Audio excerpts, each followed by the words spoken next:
want? They wanted him to be an informant. They wanted him to do a $170 deal for heroin, and they would do that to an innocent man.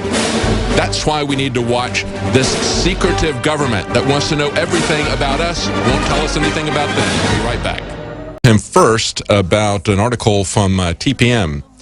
5 videos that conspiracy theorists say are proof of a coming military takeover. Again, spinning things in a very straw man sort of way. But before we go to Paul, just want to read you this article that just came out today. Russia and China are starting joint drills in the Mediterranean. Now, they say this isn't aimed at any third country. There's no they're not trying to offend anybody. They're not targeting anybody. And Sea Cooperation 2015, they're just military exercises. They're not provocative.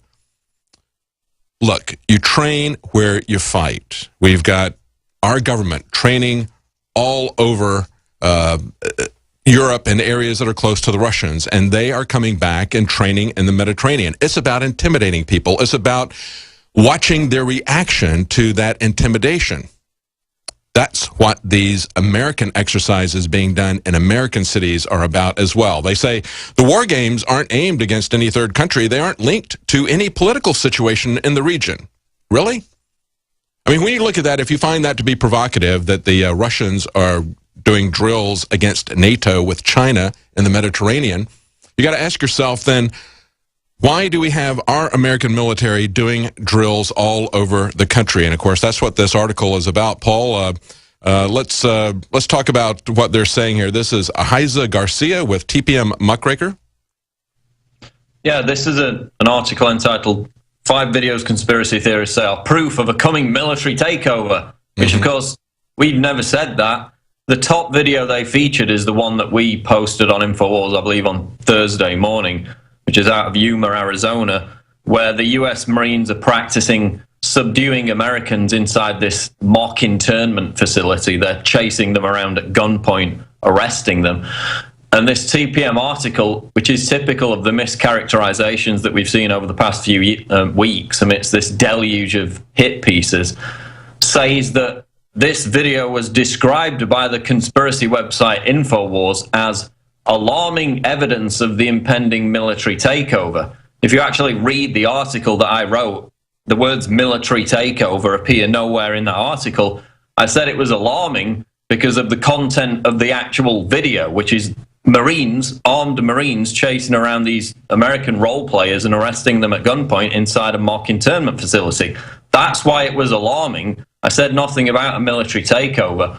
And then they go on to say, InfoWars said, quote, U.S. Army manuals have made it clear such operations also apply to the continental United States and will be used against American citizens during a national emergency. They go on to say that's a conspiracy theory, despite the fact that we've had the Civil Operations Manual, we've discussed it, highlighted it, documented it at length, the fact that it applies domestically, talking about rioters within America being put into internment camps, again, on domestic soil, taking on dissidents with lethal force. That's what's in these documents.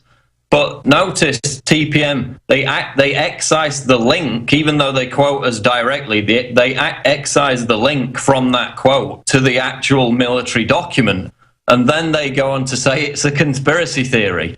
So these are the tricks and tactics they use to mischaracterize everything that we've said and delegitimize the fact that much of this has been admitted by the U.S. military itself within its own documents. Yeah, we've seen the training scenarios, and of course, from the very beginning, Alex Jones was saying this is part of getting us accustomed to seeing the military and civilian areas, and also getting the military accustomed to operating in civilian areas, training and operating in those areas, and also to take a look at how people are going to respond to this. I mean, that's one of the reasons that they do these kinds of exercises in the Mediterranean, one country against another.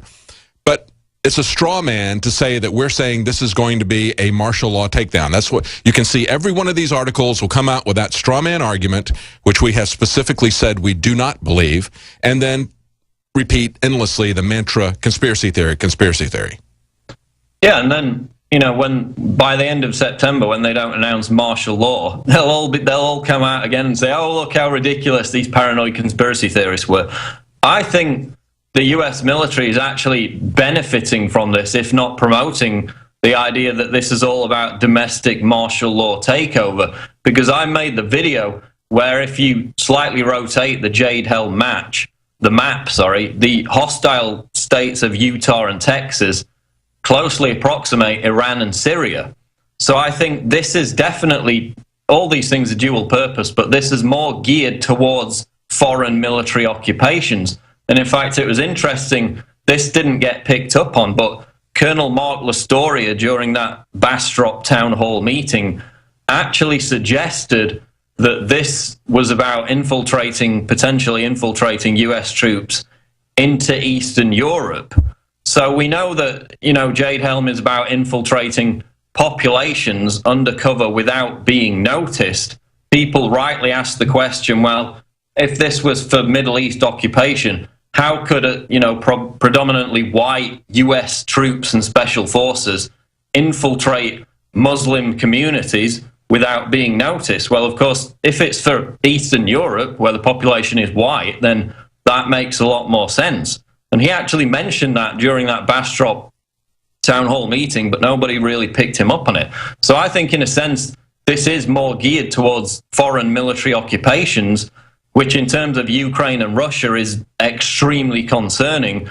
And in a way, the focus on all these conspiracy theories about, Walmart centers being internment facilities and all that kind of stuff actually takes the attention away from what Jade Helm might be geared towards, which is foreign occupations, in particular Ukraine and Russia. Yeah, and of course they talked a lot about the Walmart conspiracy in the TPM memo. I think it is, and we've said that we don't believe that that's part of the Jade Helm. I don't know what the Walmart is about. I mean, it's quite likely it's a movement against people that unionized in those particular Walmarts. But the explanation that we got from Walmart is so ridiculously unbelievable that that's what has invited all this speculation. And that's the same thing that we see from the U.S. military, from the Pentagon spokesman. It's not believable. But there is one thing, Paul, that is there, and that is mastering the human domain. I think if we go back and we look at what that means to the military, how they've been using that for a number of years. A couple of years ago, when McRaven was still head of Special Forces, he was continually talking about how they needed to get back to their roots, which are basically nation building, also nation destroying, the psyops that they run on different local political leaders. And they're moving that together and offering themselves as a handmaid to the cyber intelligence, to the geospatial intelligence, saying that we need to have boots on the ground to do this effectively. We can't do this completely from terminals at a distance. Listen to this, Paul. This is Joe McRaven 2 years ago saying, understanding and dominating terrain, and remember, Mastering the Human Domain, that's the subtitle to Jade Helm 15. He says, dominating terrain is just as important now as it was 5,000 years ago. But he said, what's important, we have to understand what terrain we're going to dominate and what's important to our enemy or to our allies. And by knowing what motivates the people, what incentivizes the people, what mobilizes the people, what frightens them, that will, and what will undermine their will. See, a great deal of the unconventional warfare that they're talking about, and they mentioned in these slides that Jade Helm is unconventional warfare, that is to undermine the will of the people to fight. It is to monitor how they respond to different inputs and to map that out over a human domain, looking at social media, looking at metadata, examining public opinion and manipulating public opinion. So, Paul, I think that a large part of this operation is psychological. That's what they have been doing for a very long time. Yeah, and they use similar language in the Army Civil Disturbance Operations Manual. They talk about, re-educating people to appreciate U.S. policy. So that kind of psychological aspect is also in there. Yes. We've also had reports Hang on, Paul. We got to go to a break. We're going to be right back. Paul Joseph Watson from the UK. Stay with us. Credit any investigation of what Jade Helm is about, any discussion about what the appropriate role of the military is. They point out that this is nothing but a conspiracy theory. Yet what they're doing is they're creating a straw man argument for this, saying that we're saying that this is about martial law takeover. This is not I don't think, and we've said this from the very beginning. Alex has said it. Paul Joseph Watson has said it. We've said it repeatedly. Yet they continue to say that we're saying this is about martial law beginning. Let me read you this quote from 2013. This was from General McRaven, or Admiral McRaven, when he was head of Special Forces. He said, "Special Forces can't bring a nation to its knees." In other words, Jade Helm is a joint military exercise for all the different branches of Special Forces. So if they're going to do martial law, they're not going to bring the nation to its knees, even if it was going to be something like that. They wouldn't use it that way. But he says, "We can shape the outcome of the fight well before the battle begins by knowing and influencing populations in phase one. Then once the fight starts, we can provide insights that will place the right forces in the right place at the right time." And to me, Paul, that's what I'm concerned about, and that is mastering the human domain, understanding that for over 15 years, the intelligence community, Homeland Security, and the military have been talking about human domain analytics. This is a PSYOP. This is what a friend of Joe Biggs told him from the very beginning from SOCOM. He said, just shut up. It's just Jade Helm is just a PSYOP. They want to measure our reaction to it. They want to give you disinformation. They want to discredit people who will investigate and question what the government tells us. They want to discredit us with a straw man argument, saying that it is something that we're not saying. What's your take on this, Paul? Well, the bottom line on it is, Jade Helm doesn't exist in a vacuum. The article, Beyond Denial, Preparations for Martial Law, documents at length the fact that this has been going on for at least 20 years, if not more. We know the federal government and the US military are preparing for riots. They say it in their own documents, and then we get the Davos Economic Forum people coming out and saying that the elite are buying strips of land in New Zealand because they're preparing for civil unrest. So that's on the record. That's not a conspiracy theory. There are actual conspiracy theories which are completely ridiculous about Jade Helm, and they get a lot of attention and, take the focus away from what's provable, what's manifestly provable. So they only benefit the mainstream media. So, we've documented that this is an ongoing preparation for civil unrest. The DHS has prepared for it, for a mass influx of immigrants from Mexico. That's all on the record. It's no conspiracy theory, and no matter how many times you use that word, that term,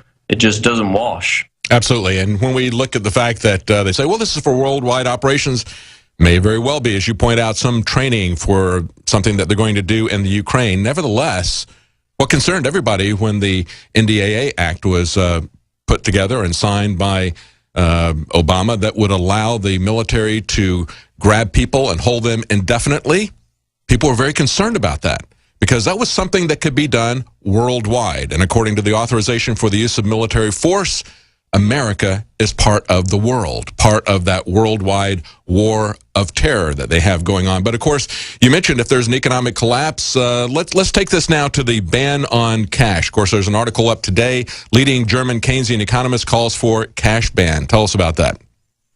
Well, yeah, this is German Council of Economic expert Peter Bofinger. This came out of Spiegel. He said, quote, "Coins and bills are obsolete and only reduce the influence of central banks." So currently we've got this obsession that technocratic interventionism, despite the fact that it's proven utterly flawed in reviving economic growth, is now the answer, even though it's proven to have never worked in the first place. So a few days ago we put out the article about Jim Leavis. He wrote an editorial out of the Telegraph, which got linked on Drudge, which said, quote, "Forcing everyone to spend only by electronic means from an account held at a government-run bank would give the authorities far better tools to deal with recessions and economic booms." So it's basically Keynesianism on steroids. It sounds like something out of Adolf Hitler's Minister of Finance. What's interesting about Leavis is when I drew attention to his Twitter account after he put out this article, he not only locked his Twitter account, he actually removed his own picture, his own face, blacked out his own face from his personal Twitter account after he began to catch heat for this article. So It seems as soon as they start to attract criticism, they run away like cowards because nobody agrees with them whatsoever. And, we've had Citi's William Buter come out and say the same thing a few weeks before. We've talked about banks in the UK like HSBC interrogating people on the money they deposit and the money they take out when it's in amounts over £5,000. So there's a war on cash, and basically central bankers are trying to position themselves for the next economic collapse, the bond apocalypse, which everybody says is coming.